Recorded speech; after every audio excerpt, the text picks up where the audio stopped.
नमस्कार, स्वागत है आप सभी का मॉर्निंग न्यूज में। मैं हूं आपके साथ हर्षदा। सबसे पहले बात करेंगे मॉर्निंग न्यूज में हनुमानगढ़ की, जहां हनुमानगढ़ टाउन में Punjab Ayurved medical college and hospital Morjand Khari Sriganganagar के सहयोग से प्रकृति परीक्षण शिविर का आयोजन किया गया और इस शिविर में क्षेत्रवासियों का परीक्षण किया गया और उन्हें शारीरिक प्रकृति के अनुसार आहार एवं विहार से संबंधित महत्वपूर्ण सुझाव भी दिए गए। शिविर में आयुर्वेद विशेषज्ञ doctor Naresh Ghodela, doctor Mukesh Bhamu, doctor Lav Kumar Parashar तथा बीएमएस प्रथम, द्वितीय एवं अंतिम वर्ष के छात्रों ने क्षेत्रवासियों का व्यक्तिगत स्वास्थ्य परीक्षण करते हुए क्या कुछ कहा, देखिए हनुमानगढ़ से विनोद चौधरी की इस रिपोर्ट में।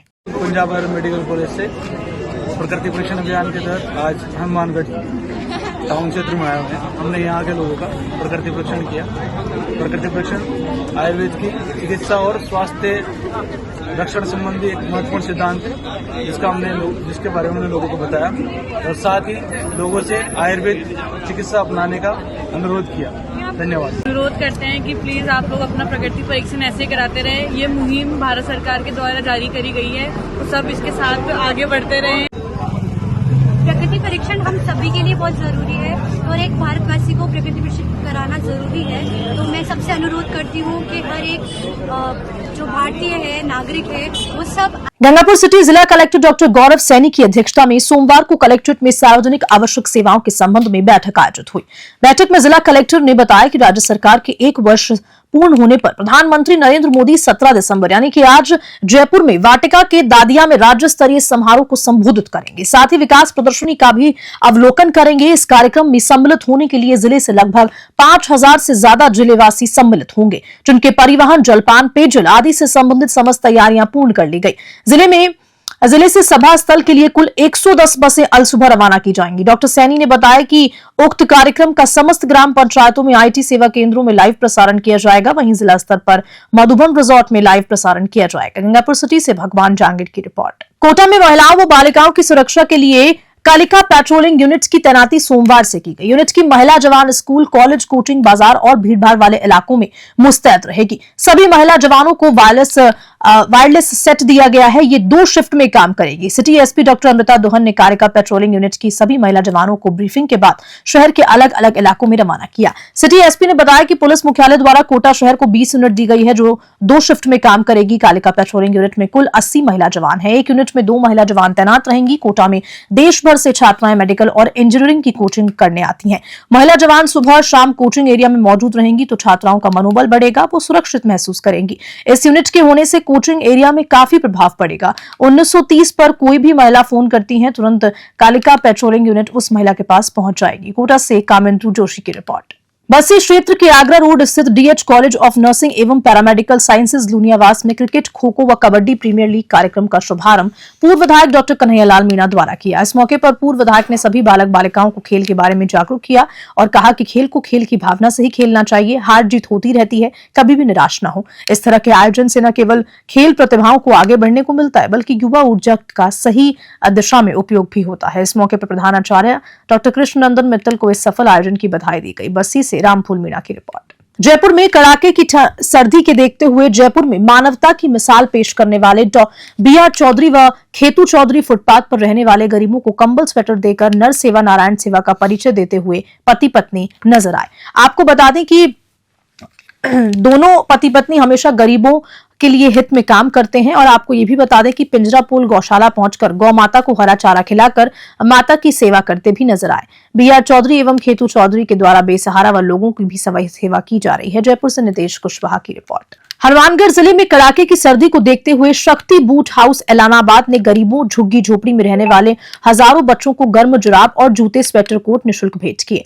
ये बूट हाउस हमेशा गरीबों के हित में काम किया करता नजर आता है। सोमवार को भी शाम के समय निःशुल्क शिक्षा पाठशाला के डायरेक्टर विनोद कुमार नायक ने बताया कि निःशुल्क शिक्षा पाठशाला मलवानी में ये सराहनीय पहल की गई। इस मौके पर पाठशाला मलवानी की टीम ने शक्ति बूट हाउस का आभार व्यक्त किया।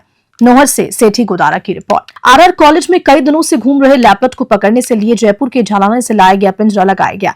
ये पिंजरा पहले लगाए गए पिंजरों से करीब 1.5 गुना बड़ा है। इसे कॉलेज के पीछे राज परिवार के खेतों के नजदीक लगाया गया। सरिस्का डीएफओ राजेंद्र सिंह हुड्डा ने इस बारे में क्या जानकारी दी, देखिए अलवर से ब्यूरो चीफ प्रदीप गोयल की रिपोर्ट। बड़ा पिंजरा तो इसलिए मंगवाया है कि बड़ा जानवर हम उसके अंदर छोड़ें ताकि उसके और अट्रैक्ट हो। अभी छोटे जानवर की तरफ नहीं आ रहा है, तो हम बड़ा जानवर उसके अंदर रख रहे हैं ताकि उसमें हो जाए तो हम ट्रैप हो जाए।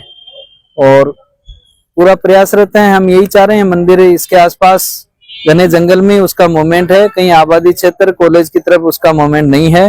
रेगुलर हम टीम वॉच कर रही है और पिंजरे में नेचुरल तरीके से लेने का हमारा यही उद्देश्य है कि वो पिंजरे में कैद हो जाए, हम सुरक्षित जंगल में छोड़ें। ट्रैंकुलाइज करने में कई तरह की समस्या है, घना जंगल है, वो करें तो आबादी की तरफ भाग सकता है, तो ऐसी वहां ज्यादा जनहानि होने की संभावना है। इस कारण से हम उसको बड़ा पिंजरा मंगाए ताकि नेचुरल तरीके से उसको पिंजरे में बंद करके फिर आगे हम सुरक्षित जंगल में छोड़ सके। बड़े पिंजरे पे कब तो लगाया जाएगा उसको और उसके अंदर क्या रखा जाएगा ताकि वो? कल हमने जयपुर से मंगा लिया, आज हमने वो लगा दिया गया बड़ा पिंजरा।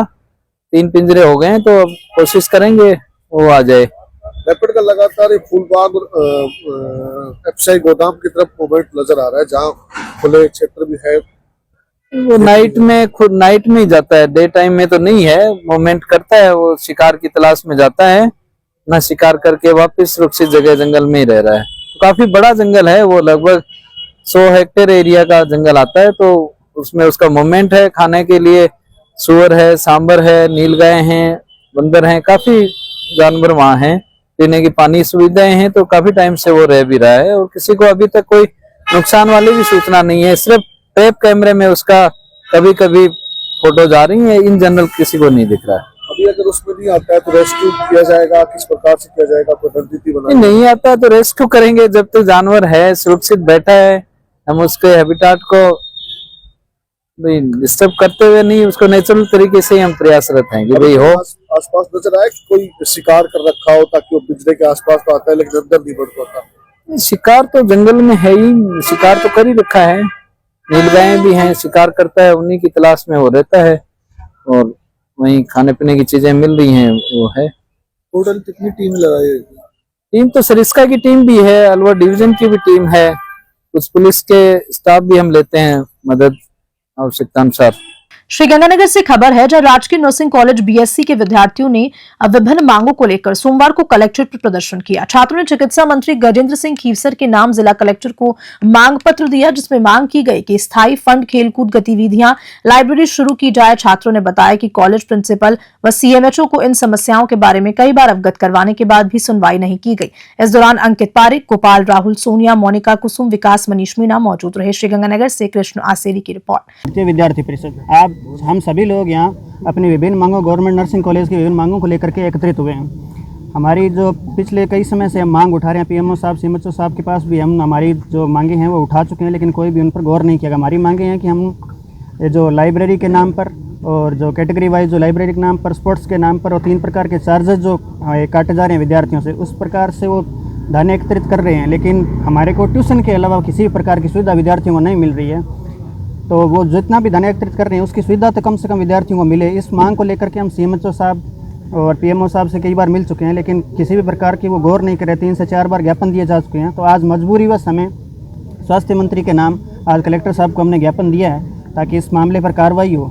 अगर इन मामले पर वो फीस, या तो फीस रिफंड हो या वो सुविधाएँ जिनकी फीस विद्यार्थियों से काटी जा रही है वो सुविधाएँ अवेलेबल करवाई जाए। अगर ये सभी सुविधाएँ हमें नहीं दी जाती है तो हम प्रदर्शन करने के लिए मजबूर होंगे। आज हम सभी लोग एकत्रित होकर यहाँ ज्ञापन दिए। अगर ये मांगे पूरी नहीं हुई तो एक विशाल प्रदर्शन, कलेक्ट्रेट को घेराव करना, स्वास्थ्य मंत्री का पुतला जलाने का काम विद्यार्थी परिषद करेगी।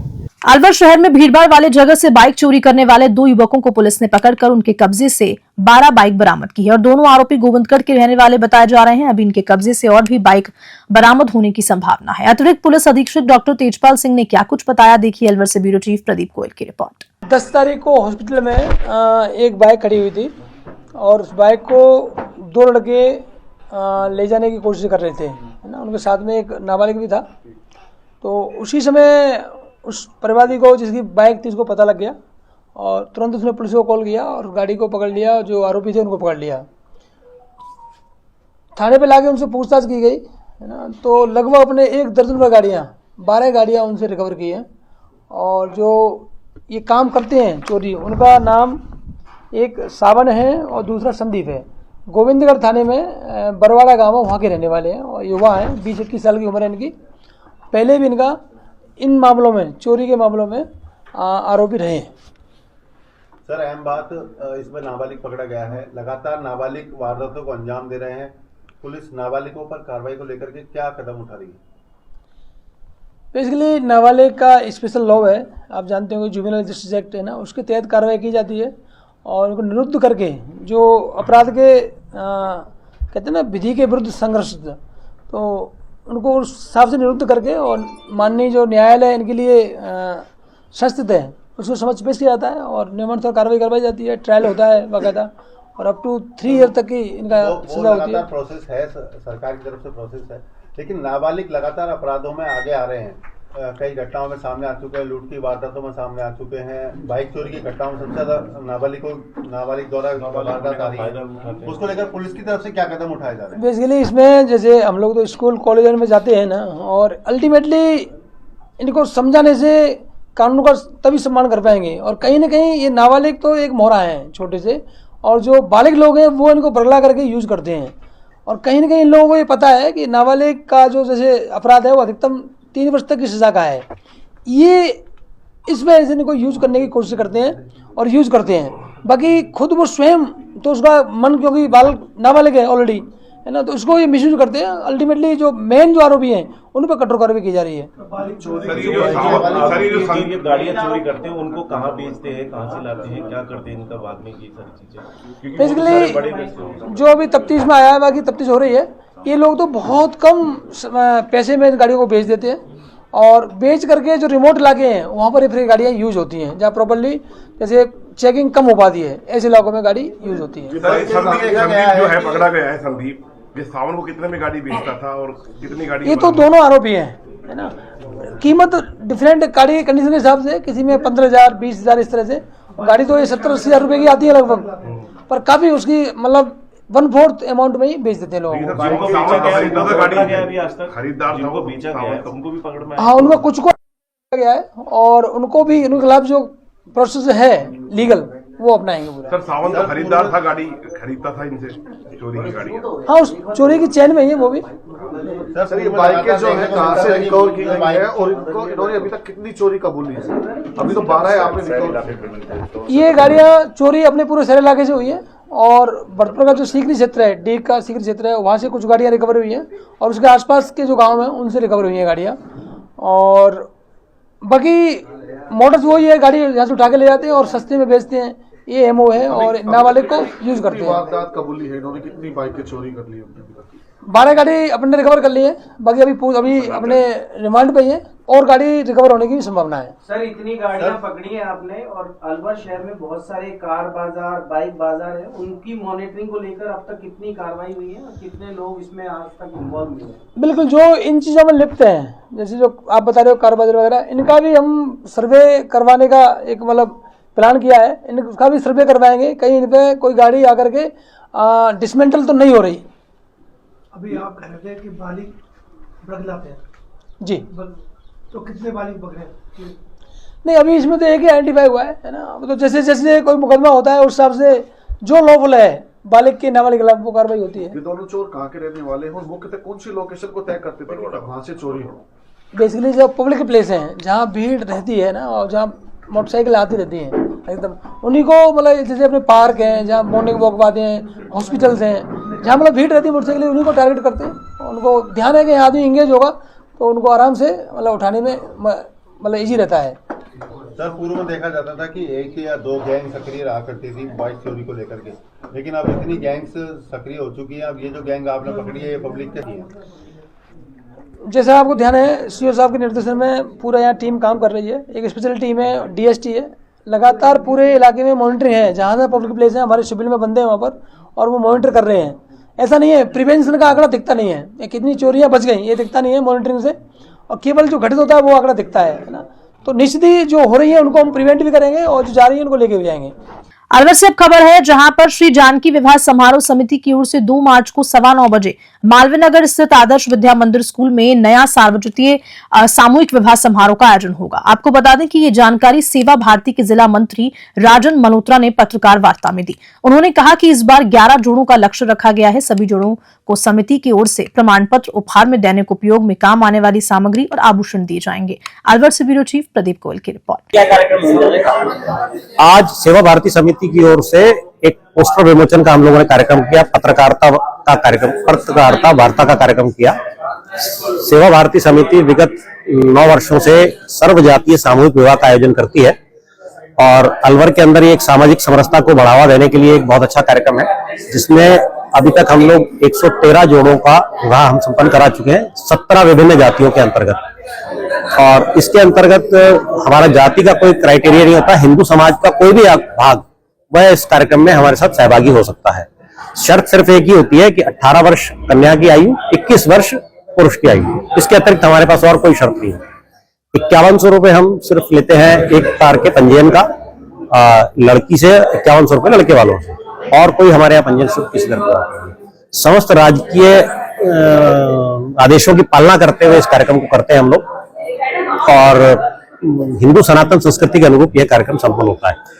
25-25 लोग दोनों पक्षों से हम लोग भोजन के लिए उनका भोजन के कूपन उपलब्ध कराते हैं। इसके अतिरिक्त भी अगर कोई व्यक्ति भोजन के कूपन की डिमांड करता है तो हम उनको वो भी उपलब्ध करा देते हैं।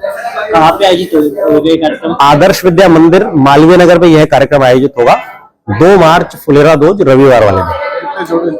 अभी तक हमने 11 जोड़ों का लक्ष्य रखा है। आज तक 3 जोड़ों का पंजीयन हो चुका है और हम आपके माध्यम से ये आशा करते हैं कि बहुत जल्द ही जब समाचार पत्रों के माध्यम से आप यह सूचना समाज में प्रसारित करेंगे तो अब यह लक्ष्य बहुत जल्दी 2-4-5 दिन में हमारा 11 जोड़ों का लक्ष्य पूरा हो जाएगा। और हमेशा से मीडिया का हमारे को बहुत सहयोग मिलता रहा है। सभी मीडिया कर्मियों का भी हम धन्यवाद देंगे कि आज इस कार्यक्रम में हमारे साथ पधारे और हमारी इस बात को समाज तक पहुंचाने में हमारी मदद करेंगे। और इसी खबर के साथ मॉर्निंग न्यूज में इतना ही। नमस्कार।